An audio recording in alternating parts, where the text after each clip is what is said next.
Assalamualaikum warahmatullahi wabarakatuh. Salam sejahtera bagi kita semua.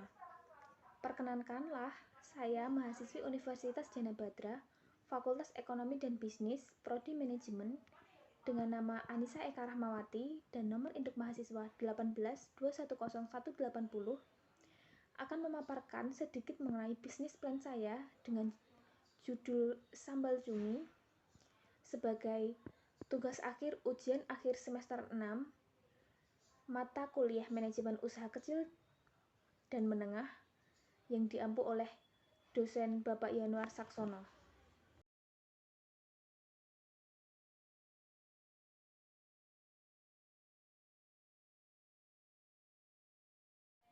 Sambal cumi DAP merupakan olahan rumahan atau yang biasa dikenal dengan homemade, yang artinya dibuat sendiri tanpa mesin. Sambal cumi dijual dalam bentuk kemasan botol per 200 gram dengan harga 13.000 per kemasan. Sambal cumi ini dibuat dari cumi segar yang dipadukan dengan bahan rempah pilihan, diolah dengan benar sehingga bisa awet hingga 1 bulan. Cumi sendiri merupakan salah satu makanan seafood yang menjadi favorit banyak orang. Selain enak dan kenyal, banyak kandungan vitamin, kalsium, mineral, dan magnesium di dalamnya. Banyak pula olahan dari cumi itu sendiri yang dihidangkan dengan berbagai bentuk. Salah satu tujuan dibuatnya sambal cumi DAP adalah untuk memenuhi perkembangan zaman yang semakin kesini, semakin berpacu pada waktu, dan membutuhkan banyak hal praktis setiap waktu. Sambal cumi DAP merupakan makanan siap saji yang bisa dikonsumsi kapan saja, untuk anak-anak, mahasiswa, pekerja yang selalu diburu waktu, dan untuk siapa saja.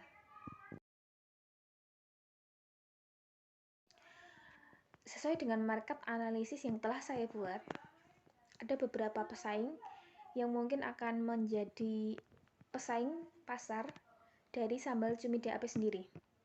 Yang pertama ada sambal baby cumi remen sambalku yang beralamat di Tegal Rejo, Yogyakarta.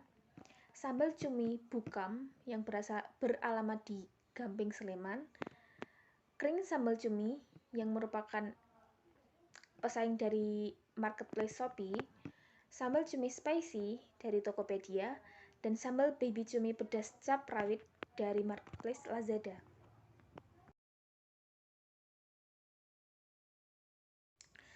Analisis SWOT dari sambal cumi DAP sendiri, yang pertama yaitu strength atau kekuatan.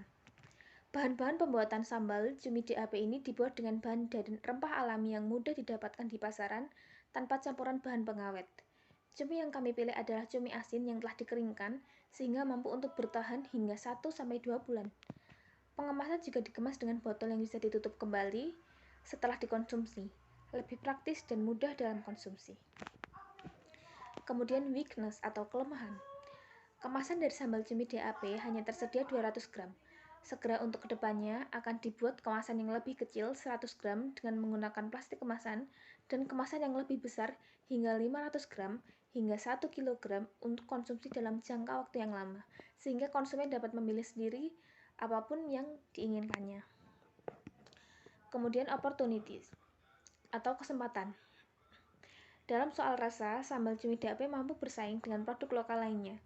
Kami hanya menggunakan bahan-bahan yang masih segar dan pengolahan dilakukan dengan bersih oleh para ahli. Kami juga merambah pemasaran di semua sektor offline dan online. Kemudian threats atau ancaman. Secara umum, sambal cumi DAP memiliki banyak pesaing pendahulu yang sudah menguasai pasar, baik di daerah sekitar kota Jogja maupun di dunia marketplace, seperti yang telah saya sebutkan sebelumnya. Kami memproduksi sambal cumi yang diolah dari bahan rempah pilihan, dan cumi yang segar diambil langsung dari nelayan. Bahan utama produksi adalah cumi asin yang telah dikeringkan.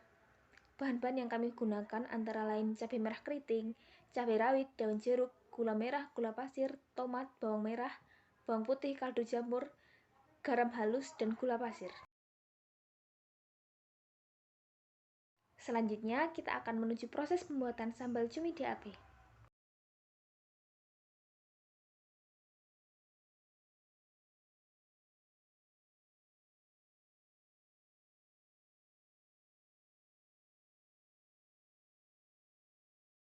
Pertama, panaskan minyak, goreng cabai dan bawang yang telah dicuci bersih, goreng sampai matang, kemudian masukkan tomat yang telah dipotong. Haluskan cabai dan bawang menggunakan blender atau chopper, kemudian tumis kembali cabai dan bawang yang telah halus dengan minyak bekas menggoreng tadi. Bersihkan cumi, pisahkan badan dan kepala, kemudian buang tulang tengah dan kotorannya, kemudian dipotong-potong. Masak sambil diaduk-aduk, kemudian masukkan daun jeruk dan diaduk rata. Tambahkan gula merah, gula pasir, garam, dan kaldu jamur. Masak sambil tanak atau mengering. Tanda sambal mulai tanak jika sudah mengeluarkan minyak. Masak sambal dengan api kecil, kemudian masukkan cumi yang telah digoreng sambil diaduk rata. Sambal sudah siap disajikan, kemudian tinggal biarkan mendingin, lalu baru kita kemas ke kemasan botol plastik ukuran 200 gram. Nah, harga eceran untuk produk ini adalah sekitar Rp13.000 per 200 gram untuk penjualan offline ya. Karena industri rumahan, tempat produksi dilakukan di rumah saya sendiri, di alamat Jalan Suragan nomor 29, Sumberan Ngestiharjo, Kasihan, Bantul, Yogyakarta.